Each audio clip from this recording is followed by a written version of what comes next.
Welcome in, everybody. It's time for another episode of What's New at the Zoo with Jim Bartoo. I love that your name rhymes with zoo. Yeah, I didn't change it officially either. It's just kind of came out that way. It's not kind of a Dr. Seuss obsession. It's just kind of, that's how my name is, yeah. Jim Bartoo along with me, Devon O'Day, and we have got so many things happening at the zoo this month. And one is coming to a close, and if you don't have it, we're squeezing all the juice out of the Zoo Illumination Orange. That's right, yeah. Now that kids are back in school, we've moved to a Thursday through Sunday opening for this. So 5 to 9 at night, zoo closes at 4 o'clock, and then we reopen at 5 o'clock and run till 9 o'clock. If you have not been to Zoo Illumination, these are massive lanterns that were made by a company out of Zhejiang, China.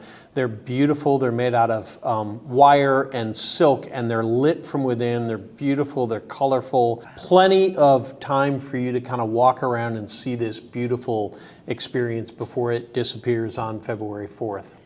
It really is great. We all had our Fitbits on and whatever. We got almost our 10,000 steps in. Yeah, yes. If you have spent, if you were a little excessive during the holidays, like I was, and it's time to kind of get out and re-experience that healthy side of you, this is a good way to do it. It's at night, it's lots of great walking, plenty of stuff to see, great way to engage with your family or a date, or somebody that you just care about, you want to be around for a little bit. This is a great way to get out and do something a little bit different. But speaking of dates too, the Nashville Zoo is a perfect first date. I mean, we're going into our season of love, our month of love, and the Nashville Zoo is a perfect place for that first date. I cannot tell you how many people contact us and say, I had my first date out here, I'm going to propose to her this weekend, just wanted you guys to know. And a lot of times we'll say, oh, thanks for letting us know where you're going to be, what time you're going to be, so we can try to do something special. We can't always do that, but sometimes we can, right? And do something a little special for that. But we love the fact that we're a part of people's milestones in their lives, right? That's just so important for us to be part of the community.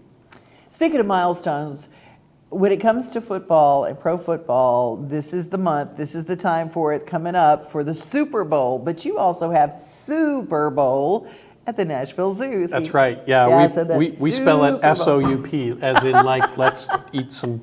Okay, so it's a can drive. So the Friday and Saturday leading into Super Bowl Sunday, we are offering a food drive, non-perishable goods for you to be able to bring out here. And we're adding into that as an incentive. We're giving some tickets away for you to come back to the zoo anytime you want before May 1st. So you get some comp tickets in return for donating some food. Just come on out, make sure it's non-perishable goods. All of it goes to Second Harvest. So it's another way for us to be able to help out the community. And that is February 9th and 10th, but the next day, the 11th, is the Puppy Bowl. That's my thing, yes. This is a brand new event for us. We're going to try this year. We're partnering with Nashville Humane Association. We're going to have some adoptions on site. We'll have some dogs, probably some cats out here as well that people might be able to adopt. And we're going to try to create, you know, the same kind of situation that you might see on TV where we have a field where the dogs can kind of move a ball back and forth or not. You know, we're not really quite sure. We haven't really trained these dogs to play football, so we're not really quite sure how official this is going to be. But we're going to give it a shot. They're just puppies. It's going to be fun. It's a great way to get outside before you sit down and watch the game, because we know what's going to happen when you sit down and watch the game. The chips come out, the pretzels come out, all that cheese. You know, you just got to get up and move around a little bit before you sit down and do that. So the Puppy Bowl, it is fantastic. Partnering with Nashville Humane, and you find out during the cabin months is a perfect time to get that little one. You might wind up going home with that special someone. That's really awesome. Well, I know there's a group of girls that they have been Shelley at our office, at our Wilson Post office. She has got a group that she has been doing they want to do a 5K. They want to run. Oh, good. They want to run. They get to be part of Zoo Run. That's Guess right. what's coming up? That's right. And again, it comes right at that time of year. You make that New Year's resolution. I'm going to get in shape this year. I'm going to be a little fit. Well, February 17th, 5K through the zoo. You don't have to run it. You can walk it. Yeah, that's what these girls You all can do. bring They're your all kid out walking. in a stroller and push the stroller out. There's lots of different ways you can do this. It's all over the zoo, including some areas that are behind the scenes that you get to see out while you're out here. We do have some animals that are out, depending on the weather that day, because February 17th, it could be 70 or it could be 12. It starts and ends in Festival Field. We'll have a lot of music and different things that are going on inside the field as well. So it's a nice day to be able to come out and enjoy that. How do they get registered for this? Everything is at our website, nashvillezoo.org. And we are a nonprofit, so .org is what you want to tag onto the end of that. Stands for org, like organization, right? It makes us a 501c3. So a lot of people don't know that the zoo is a nonprofit organization. You can donate to the zoo and write it off on your taxes. So there's lots of great ways to support us, and coming to the 5K is one. I love it. If you're looking for your February 5K, Zoo Run is your bet. That's right. We are sitting right now right in front of the corals, the Coral Conservation Lab, and I didn't even know you had one of these because it's not open to the public. No, it's not. We're in the lobby of the HCA Healthcare Veterinary Center, and so this is not on exhibit. People can do this as a backstage pass, but one of the things that we have here is a coral ark. Because basically what we've done is we've saved these corals from a disease that was wiping them out on the Florida coastline. And up next, we have Chad coming in that's going to tell us all about that program. We're going to find out the connection between coral and how it protects us from destroying the coaster in a hurricane. All that's coming up, so stay with us.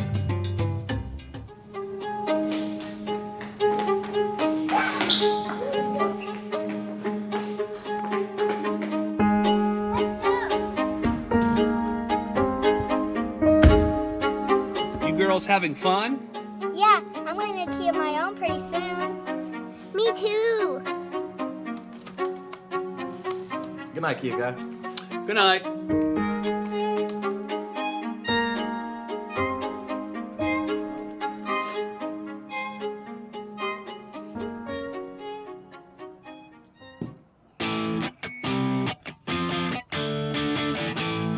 Buckle up, Dad.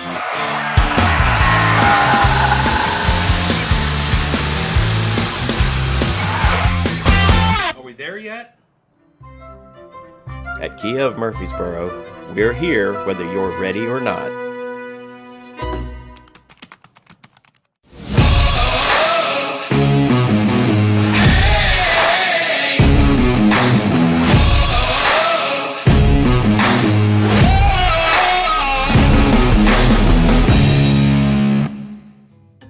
Welcome in, everybody. We're in a new place. We are always at new places here at the Nashville Zoo, the Coral Conservation Lab. And we have Chad Cogburn, the lead aquatics keeper here at the Nashville Zoo. Jim, I didn't even know you had this place. Do people get to come in and visit this place? It's a behind-the-scenes tour that we have. So the public can't come into this area, but we do offer tours back here, and Chad helps to describe what the Coral Conservation Lab is all about. And that's kind of why we have him here, is wanted to ask him some questions about what the heck is this. But I wanted to start, Chad, what is coral? So coral are, I like to refer to them as plant rock animals, specifically with the hard corals like we have, or the stony corals like we have behind us. And so they're rocks because they actually create the skeleton that they're on using nutrients from the water. So they would absorb the alkalinity and calcium, stuff like that, to kind of grow, which gives them that structure that they have their live tissue sitting on. Right. And they're also animals because we do feed these guys. Right. They are carnivorous. Some of them, you may not know it, but they have mouths. So they are capable of actually consuming foods, but they're also plants because they do have a photosynthetic algae called zooxanthellae that lives inside of them that gives them the pigmentation, but it also provides with about 80% of the dietary needs of corals, and it gets that through photosynthesis. Gotcha. And just to clarify, when you're talking about a coral, people think of this round shape, might look like a brain or something like that. That is actually made up of thousands of coral polyps. Correct. Yeah, every time you're looking at a coral, unless it's very small or the polyp is very large, you're typically looking at a colony. Okay. So everything behind us is actually several colonies that consist of many polyps. And talk to us a little bit about this lab. Why is it here? What's our purpose? So our purpose in 2014, a disease was coming through the Florida Reef Tract. It was first found in Port St. Lucie of Florida. Yeah. And it was wiping out, or it was providing a lot of harm to these corals. We didn't really know how to stop it. So Florida reached out to the AZA network, the state of Florida did, and in 2019, they kind of put out like a call for help. And so we decided to get involved with the program. What is the importance of coral? What do they mean to our ecosystem? So corals, specifically the Florida Reef Tract, it is the second largest reef tract in the world, second to the Great Barrier Reef out in Australia. And I had no idea. It's a bank reef that really slows down storms. If you're going to have a hurricane or something like that, these reefs are capable of kind of like breaking it up. With marinas, they've got barriers that are designed to like absorb waves. Reefs do something very similar. And so it also allows for a ton of genetic diversity when it comes to sport fishing and different aquatic life. Coral reefs only make up a very small amount of the ocean, but they host so much diversity because of the way that they're structured. There's tons of food there. The ocean is mostly open ocean, whereas these reefs, they just have this so much life going on there. Yeah, think of it like almost like a rainforest underwater, right? It's a concentrated host of living community that's in a certain area, and the coral reef system is the foundation for it. They're the ones that build the rock, the foundation that all of these animals live within. It's like the Buc-ee's of the underwater world. It's got everything. It's an interesting way to put it, but yes, yeah. Just for all y'all that are like me going, oh, it's like a Buc-ee's. Okay. Open ocean, and then you find it, and then all the little sea life. The reefs are in trouble. Yeah. Right, because there's disease that are coming in. So Nashville Zoo stepped up to be able to come in and do what? So we are a broodstock holding facility. So what we did is when we joined the program, we said that we would be more than happy to host these corals here. We're not a part of the breeding program. I do know that we're hoping to join it one day. But we're holding broodstock here, what that means is we're holding adult corals here, and we're giving them the best care that we can. And eventually, we will be trading with other institutions, particularly the ones down in Florida, to have these guys spawn sexually and reintroduce their spawn back into the wild. So that's the overall goal, is to eventually return these back to where they were before, or? Mostly to return the spawn back out there. Okay. So we don't know if these corals were pulled, the ones here, were pulled before the disease came through. Mm-hmm. And so we don't know how susceptible they are to the disease. So we're hoping that with the sexual spawning, you're increasing the genetic diversity to where we can release these back in there where they hopefully wouldn't have to deal with the disease, but if they would, be able to survive it. Right. So it's like an ark that we've created for coral. Essentially. Yeah, to kind of protect them from the disease. Mm-hmm. I had no idea that, I understand they're kind of plant, they're kind of animal. I understand their exoskeleton is on the outside. It's on, it's that thing in the living creatures inside. But how can you tell if they're girls and boys? Are they, because if you're going to breed them, how do you tell male and female, or is that even a thing? Well, I don't have as much experience with that. I do know that there are male and female corals out there, but as far as telling them outside of the spawning season, you can tell whenever the spawning is happening, you can visually see whether it's releasing either sperm or eggs. There are corals that are capable of releasing both sperm and egg. So some of the polyps may be male, some of the polyps may be female, but they're all a part of the same colony. Right. Again, consider if you're looking at a piece of coral, consider that it's a colony of coral polyps that may have different sexes on that colony.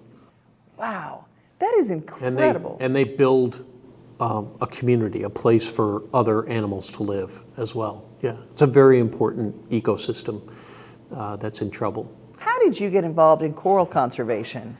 Well, it's kind of luck of the draw, honestly. When I first started after graduating from Tennessee Tech, I was working with the state, working with freshwater endangered mussels. Some that were all the way on the critically endangered side, some of them that were more on the common side. We were still trying to get everything kind of figured out.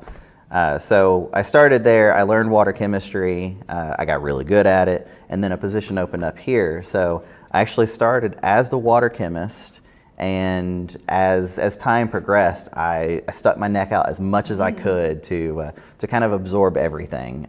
I'm very ocean motivated. My goal is to live near the coast to even get to do something with these corals out in the wild. I know the thought of working with oceanic creatures inland is kind of an interesting thing that we even have that opportunity. I love that we have that at the Nashville Zoo. Yeah, there are a part of this program, there's not a lot of them that are actually inland. We are the only host inside of Tennessee, which is kind of cool. Even with all of our aquariums and stuff that we have, we're the only ones that does that. I love that. Specifically the Florida reef track corals. There are places like the Tennessee Aquarium that does have reefs, but it's not going to be a part of this program. If someone takes a trip to Florida, can they go out and see the reefs, or are they cordoned off now where people can't? No, they can go out there and they can see them. They can either dive or scuba dive or snorkel, do all that other kind of stuff, because that does help contribute to kind of funding programs like this. Okay. Chad, thank you for your time today. That's not a problem. Well, we're going to take a little break, and when we come back, we're going to take some questions from our viewers. You guys have been so awesome to send in some questions. A lot of people want to know all sorts of things, and we'll have that coming up, but we're going to check in with our sponsors, Kia of Murfreesboro and Advertising Solutions. Stay with us.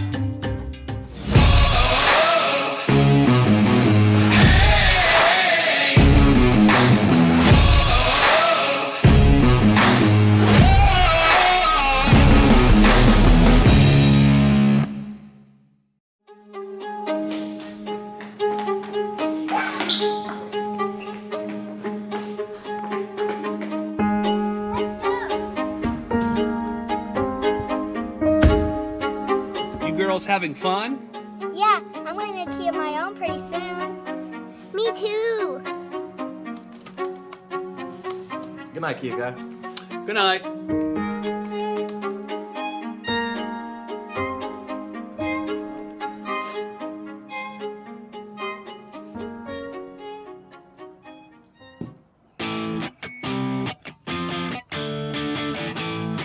Buckle up, Dad.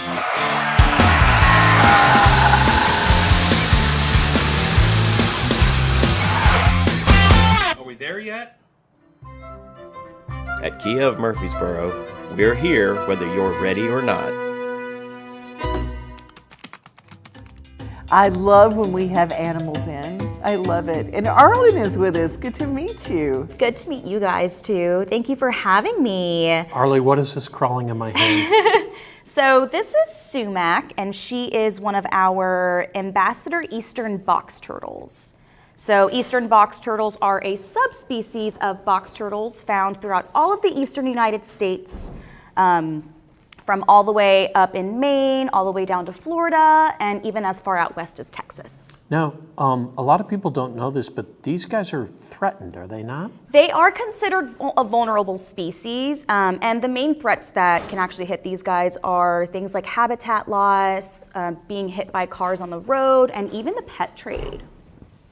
I was going to ask, there was a time when having a box turtle, you could go to a pet store and just buy a box turtle. Or, people, my dad would hunt and he would find a turtle and he would bring a turtle home, for us. Since they are a native species, they can be found pretty much throughout all of this state here. But in Tennessee, it is actually illegal to have a box turtle as a pet. Since they are a protected species, we just don't want people to just be able to own one like it's nothing. So Right. And there's a difference too, and these beautiful turtles, can we turn where the camera can see this beautiful shell on it? yeah. They're very different. The alligator snapping turtle, people will go, and I tried to move one of those off the road, was not a pleasant experience. Yeah. Just letting you know, they have a very long neck and they look very, very different. Yes. They don't have, their shells are not as pretty. Yes. The box turtle has a really pretty shell. Yes. And if you turn it sideways, can you turn it where the camera can see? Yes. Now this is the one that was in the race with the hair. I'm going to tell you, this one won the race because they're not slow. No, you can see that nothing stops her. So box turtles are actually characterized by that high dome carapace, which is this top portion of the shell.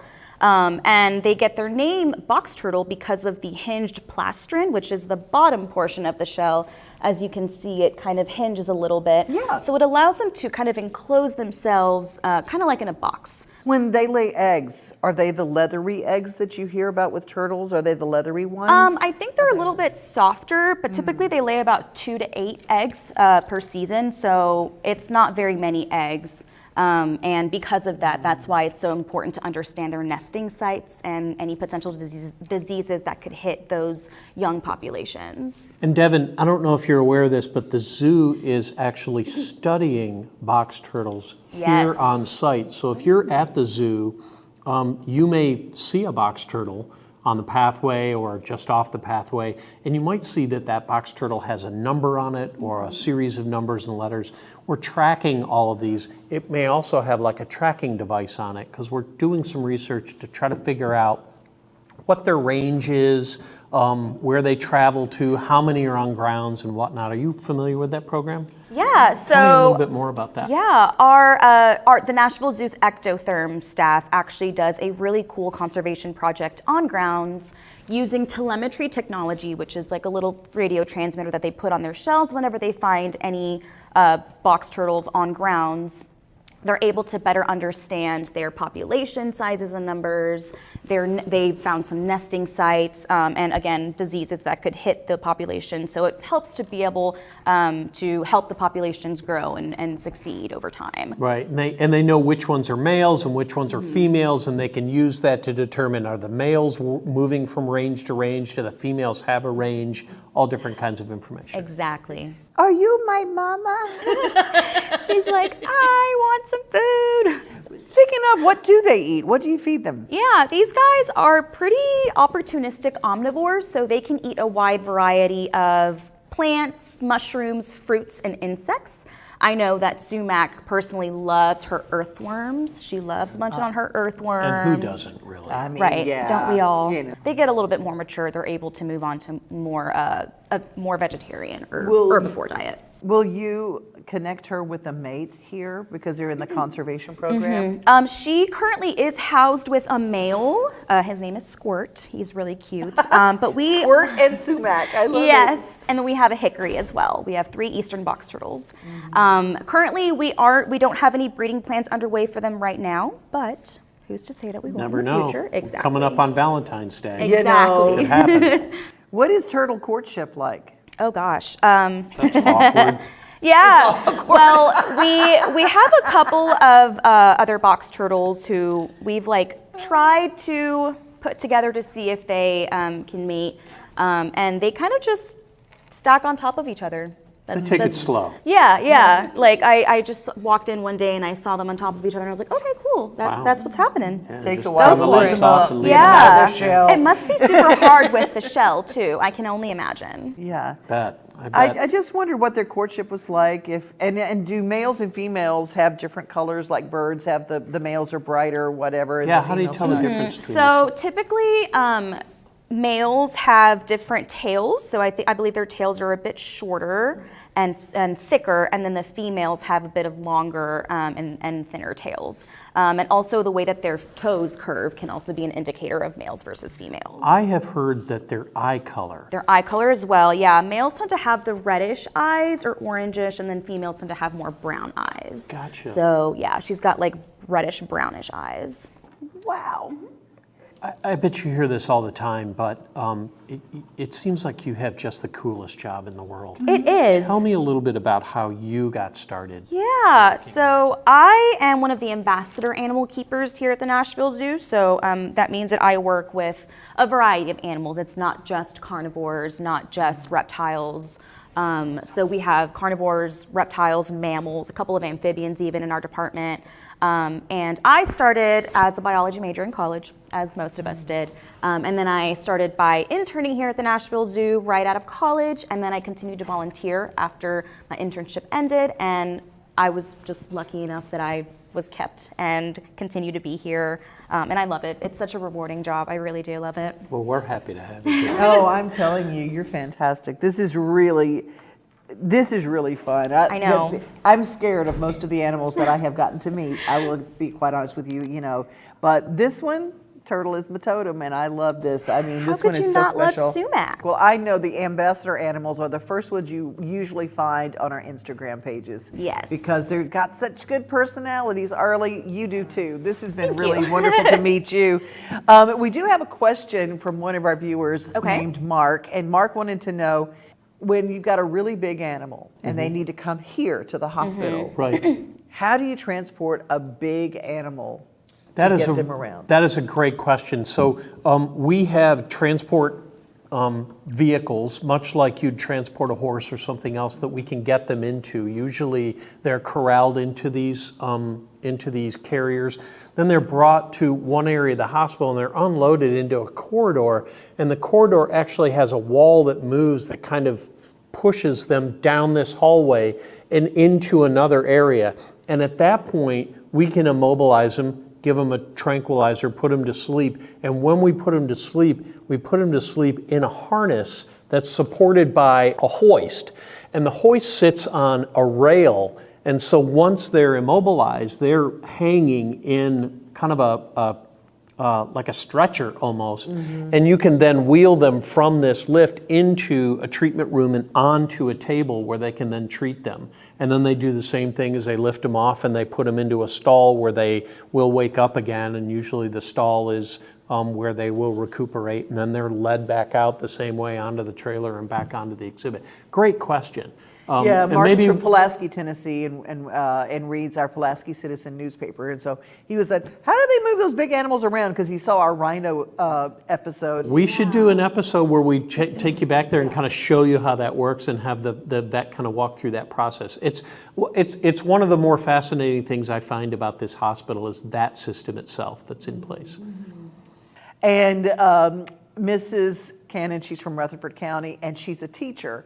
And she wrote in and said, how do we get people from the Nashville Zoo to come to our schools? Do you go to schools with the ambassador animals? Yeah, so we often do lots of off-ground programs as well. I've been to retirement homes before, so different facilities sometimes reach out to us and want us to come and teach them about our animals, and we do that as well, so it's always an option. Yeah, just reach out, go to our website, go to the education section for there, and there should be some information about us coming to visit you. Yeah. Should be pretty As the straightforward. ambassador animals especially, those are the ones that I like to think of as the celebrities of our collection at the zoo because they're the ones that are going out to schools and other programs off grounds. You might get to meet Sumac in person. That's right. You can ask for sumac at your next school auditorium visit.